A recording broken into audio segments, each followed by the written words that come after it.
సెల్లుంటే నాకు చాలు యేసయ్యా, దాని వెంటే నేను ఉంటానేసయ్యా. సెల్లుంటే నాకు చాలు యేసయ్యా, యవనస్తులందరూ ఇదే, దాని వెంటే నేను ఉంటానేసయ్యా.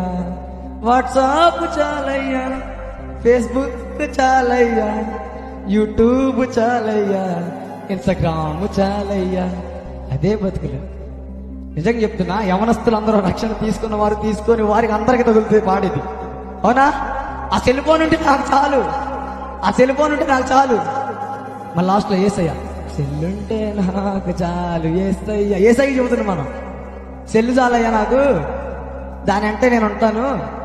దాంట్లో ఉన్న వాట్సాప్ కావాలి, ఫేస్బుక్ కావాలి, ఇన్స్టాగ్రామ్ కావాలి, యూట్యూబ్ కావాలి, ఇంకా ఎక్సెట్రా యాప్స్ అన్ని కూడా కావాలంట, అవునా? అదే బతుకుల్లో బ్రతుకుతున్నాం ఇప్పుడు మనం. ఆ బ్రతుకుల్ని మార్చడానికి యేసయ్య 2024 సంవత్సరాల క్రితం ఇప్పుడు మనం జరుపుకున్నటువంటి క్రిస్మస్ దినమున ఆయన పుట్టాడు. చప్పట్లు కొట్టండి.